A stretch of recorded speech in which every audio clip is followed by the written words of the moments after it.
ગુણાતાન સ્વામી તો કલ્પનાતીત સાધુ છે. સાકાર બ્રહ્મના અવતાર જેવા પુરુષ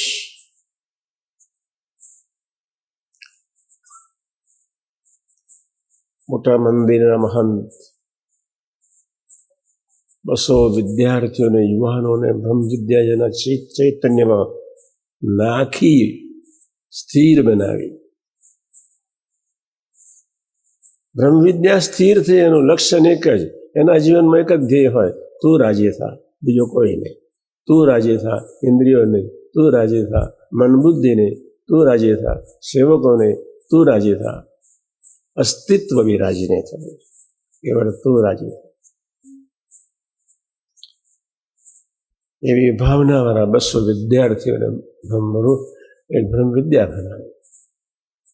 અને ગુણાતાન સ્વામી બહુ અદ્ભુત ધરતી પર આવીને કામ કર્યું હતું. 200 જણને બ્રહ્મ વિદ્યા બનાવી, એક અદ્ભુત કામ કર્યું છે.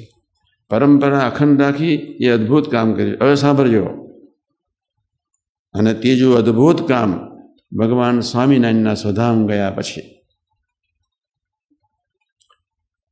બધા જ પરમહંસોની છેલ્લી અવસ્થામાં બીમાર, પેટ બેસનું, દિવસમાં 50 વાર લેટ્રિન ધોવાના, આખી રાત્રિ જાગવાની, પોતા મૂકવાના, અને શબ્દો નિષ્ઠા કોઈને નહીં. એટલે એવા કોઈ પણ સંત એવા મુખ્ય પરમહંસો 40-50 ગુણાતાન સ્વામી જુનાગઢથી આવીને 6 મહિના સુધી સેવા કરે. 2 મહિના કરે, 5 દિવસ જી આવે, 2 મહિના કરે, 5 દિવસ જી આવે. કેટલું હિડન કામ કર્યું છે.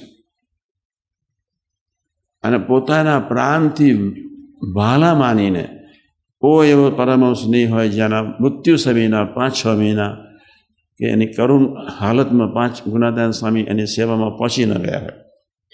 અને એ ગુણાતાન સ્વામી 1887માં મારા સ્વધામ ગયા. અને 1910 સુધી 23 વર્ષ સુધી અને પરમહંસોની, સંતોની બીમારીની, તકલીફોની સેવા કરી. એક અને બીજો સ્વાર્થ હતો, દરેકના કાનમાં થોડે શબ્દ નાખ્યા કરે, મહારાજે આમ કર્યું, મહારાજે આમ કર્યું, મહારાજે આમ કર્યું, મહારાજ આવા હતા, મહારાજ આવા હતા, આવા સમર્થ હતા. અને બધાને દેશ છોડતા પહેલાં સર્વોપરી નિષ્ઠા કરાવી દીધી, જેથી ભગવાન સ્વામિનારાયણનો દાખલો અફળ ન જાય. એમને મા કહેવાય.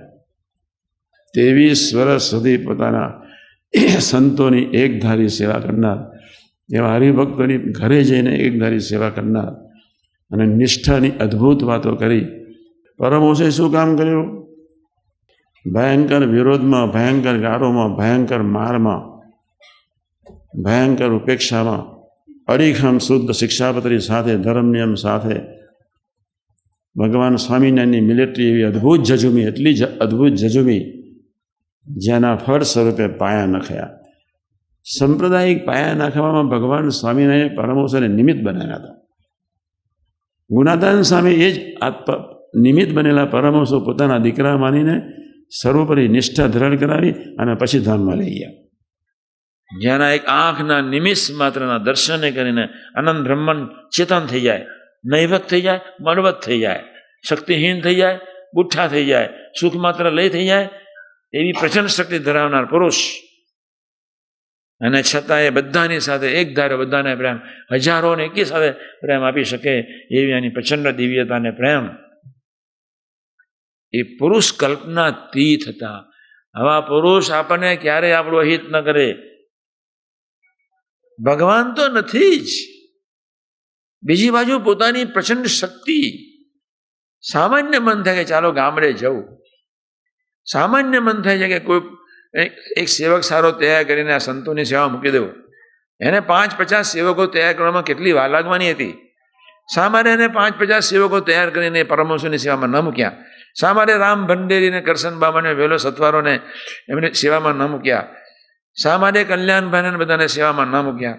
એ મૂકી શકે એમ હતા. ભગવાન સ્વામિનારાયણના સ્વધામ ગયા પછી ઉમરો છોડ્યો ને જુનાગઢની ધરતી ઉપર રહ્યા. અને મોદાની માવજત જ્યાં ગઢડાની ધરતી પર હોય ત્યાં પહોંચી જાય, વડતાલ હોય ત્યાં પહોંચી જાય. એક પરમહંસ એવો નહીં જ્યાંના ગુણાતાન સ્વામી એમના હાથનો એ પરમહંસને સ્પર્શ ન કર્યો સેવાથી. એ એના દાસત્વની કલ્પના કરવા માટે બ્રહ્માંડમાં કોઈ શબ્દ નથી. એક ગુણાતીતનો નિરપેક્ષ પ્રેમ, અને નિરપેક્ષ પ્રેમ પાછળ નિરપેક્ષ પ્રેમ રાખે તો ઠીક છે, પણ થ્રુઆઉટ લાઈફ તમારા ગુલામ થઈને વર્તે. તમારી પાછળ એ પોતાની ગરજે તમારું રૂડું કરે, એનું નામ ગુણાતીત. એ એની આત્મીયતા કેવી હશે? પોતાની ગરજે નારાયણને રાજી કરવાની ગરજ, અને તમારી પાછળ નિરંતર ઓટા માર્યા કરે, નિરંતર. શું એ સાકાર બ્રહ્મનું વર્ણન કરીશું? નિરપેક્ષ પ્રેમ તો દુનિયાનો કોઈ સાધુ બી આપી શકે, પણ ગરજ રાખીને, તમારો દાસ થઈને, તમારી રીતે વર્તીને, તમારું એક ધાર્યું રૂડું કરવા પ્રયત્ન કરે, સાકાર બ્રહ્મ સિવાય શક્ય નથી. બહુ નસીબદાર છે, 1000 વખત બોલ્યો છું. અક્ષર પુરુષોત્તમની શુદ્ધ ઉપાસનાના પટાંગણ પર બેઠા છીએ. આપણા જેવા અનંત બ્રહ્માંડમાં કોઈ નસીબદાર નથી. અનંત બ્રહ્માંડ એક કરુણાનિધિ નારાયણ છે. તમે એને લાખો વાર લાત મારો, પણ એની પ્રીતિમાં ક્યારેય ઓછાપના આવે એ ગુણાતીત. લાખો વખત લાત મારો છતાં એની પ્રીતિ તમારા માટે અને રંચ માત્ર સપનામાં અરુચિ ન જન્મે, પ્રગટે નહીં, એક જ જુએ. સહજાનંદની કોલેજમાં ક્યાંથી બસ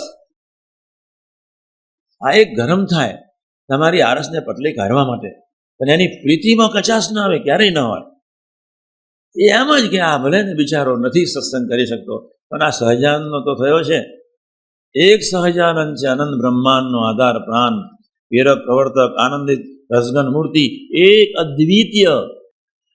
યોગીજી મહારાજને સવારમાં નવડાવતા હતા. શરદ પૂર્ણિમાનો મંગલકારી શુભ દિવસ હતો. હું કોઈ દિવસ જવું નહીં. હું ચાલો જે વહેલા પછી જઈએ. બાબા 2 શબ્દ સરસ કહે છે, આનંદ કરીશું.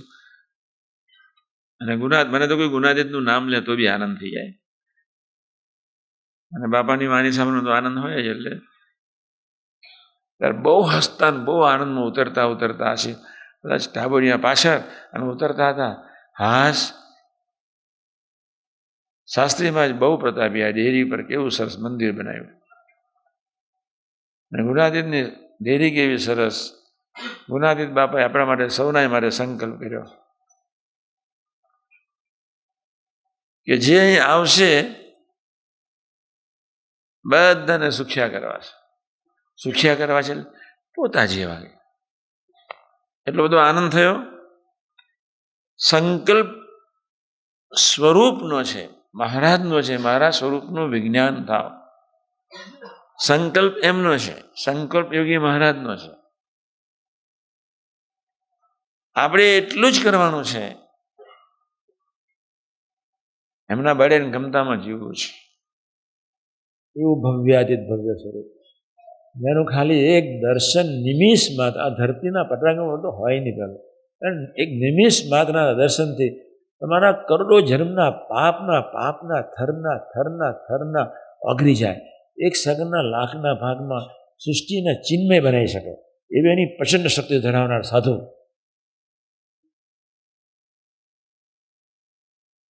એનું શું વર્ણન કરવાના? તો એને વાસન ઘસ્યા, એને કોકની સહન કર્યું, એને ખૂબ સહન કર્યું. આપણા કોઈ પાપે કરીને એને દેહને વગાડી નાખ્યું, લોહીનું પાણી કરી નાખ્યું. અક્ષર બ્રહ્મ છુપાવવા જ્યારે પ્રયત્ન કરે ત્યારે આપણે આપણી જાતને ક્યાં અક્ષર બ્રહ્મને, ક્યાં તમે, ક્યાં આકાશ પાતાળનો ફેર, શું કલ્પના કરી શકીશું પુરુષોત્તમ નારાયણના સગુણ અને નિર્ગુણ ઐશ્વર્યનું શું કલ્પના કરીશું? અક્ષરધામને પણ સ્વરાર્થકો મુક્ત સહિત 1 સેકન્ડના લાખમાં ભાગમાં લીન કરી શકું, એ મારું સગુણ ઐશ્વર્ય છે. એ મહારાજની શું કલ્પના કરવાના? એના મારે કોઈ શાસ્ત્રો નથી, એના માટે કોઈ શબ્દો નથી, એના માટે કોઈ વર્ણન નથી. પુરુષોત્તમ નારાયણ માટે એક જ શબ્દ અક્ષરાધિપતિ, બસ. એક સંપૂર્ણ પુરુષ હોવા છતાં જેની પ્રકૃતિ વિલાસના બહાને કરીને ખાલી એક મૂળ પુરુષ ઊભો થાય અને આનંદ બ્રહ્માંડનું ઉત્પન્ન થાય, એવી એની પ્રચંડ શક્તિ. જળ અને ચેતન જેને લઈને ચેતન. ઝાડના મૂળિયાનું પાણી થેર 50-60 ફૂટ ઊંચે પાણી જઈ શકે એ અક્ષર બ્રહ્મને લઈને. એપલ એનો સ્વાદ મેળવી શકે અક્ષર બ્રહ્મને લઈને. કેરી એનો સ્વાદ મેળવી શકે અક્ષર બ્રહ્મને લઈને. ગાય દૂધ પ્રાપ્ત કરી શકે અક્ષર બ્રહ્મને લઈને. આપણે કંઈક બોલી શકીએ, વિચારી શકીએ અક્ષર બ્રહ્મને લઈને. જે કાંઈ ચેતન અને જળમાં કે વ્યાપક સ્વરૂપે જે કાંઈ નવી મીઠાશો પ્રગટાવે એ અક્ષર બ્રહ્મને લઈને. પ્રકૃતિ ફૂલે ફાલે ખીલે ખીલાવે અક્ષર બ્રહ્મને લઈને. મને 10/10/65ના દિવસે સાકાર બ્રહ્મે અમને ગ્રહણ કર્યા, દીક્ષા આપી. વખાણની ખાતર નથી કહેતો તમને બધાને જ, પણ જે દિવસથી એને દીક્ષા આપી, ગ્રહણ કર્યા, તે દિવસથી અનંત બ્રહ્માંડો નજરમાં નથી આવતા. એની બહુ મોટી કૃપા થઈ ગઈ. એક જ વિશ્વાસથી પહેલેથી જ ટપાલમાં બેઠો હતો કે કયા પુરુષે સેવા આપણને આપી, કોને આપણને ગ્રહણ કર્યા. ગોંડલના એ ડેરીએ કે સભા મંડપમાં કે ચોકમાં કે રસોડામાં વાસણ ઘસીએ કે વારીએ કે ટપાલ લખીએ, એક અનુસંધાનો નિરંતર રાખતો કે મારા બાપ કેવા સમર્થ. નિરંતર લેટ્રિનમાં બી એ જ અનુસંધાન હોય. 20 લાખની જનતાના હું યોગમાં આવ્યો હઈશ, મને ખબર જ નથી એ લોકોના આકારની. આજે બી યાદ કરું તો આવે, ન કરું તો કોઈ યાદ ના આવે. તમારો એ વિષય નથી. અમે સ્વામીજીની સાથે 10 વર્ષ રહ્યા છે. મારી જાતના વખાણ નથી કરતો હું. અમે કોઈનું જોયું નથી, અમે કોઈનું નોંધ્યું નથી, અમે કોઈનું વિચાર્યું નથી. આમ ચાલે યુદ્ધ કોઈ ચાલે.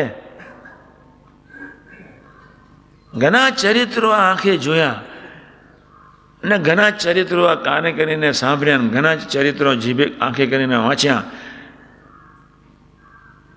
એક જ વિચારમાં રહેતો યોગી મહારાજ ક્યાંથી, બસ બ્રહ્મ વિદ્યાની કોલેજમાં ગોંડો તે ગોંડો ગમે તેવો ઠેકાણા વગરનો બારવટીયો કે અસુર, વેશ્યા કે પાપી, અધર્મી કે ગમે તે હોય, યોગી મહારાજે એને એન્ટ્રી તો આપી દીધી. I should not bother. મારે મારા આત્મા માટે જ જીવવું જોઈએ. અમાયિક સનાતન દિવ્ય સ્વરૂપની આગળ માયિક તત્વો, માયિક ગુણયુક્ત વર્તનાર એવા જીવન મુક્તો એનું કામ ભલે કરતા હોય. સ્વામીજીએ બહુ કૃપા વરસાવી દીધી હતી મારી અને મહાન સ્વામી ઉપર. અમને વ્યવહારમાં કિંચિત રસ પડેલો નહીં, રહેલો નહીં. વ્યવહાર શું ચાલે છે એની ખબર જ નહોતી. બહુ કૃપા હતી. કોણ સંત કેવી ટીકા કરે, કોણ હરિભગત કેવી રીતે વર્તે, અમે બધું જાણવા છતાં એ મારા માનસ પુત્ર પર 1 સેકન્ડના લાખમાં ભાગ માટે પણ ટકી શકેલું નહીં. એની બહુ કૃપા હતી.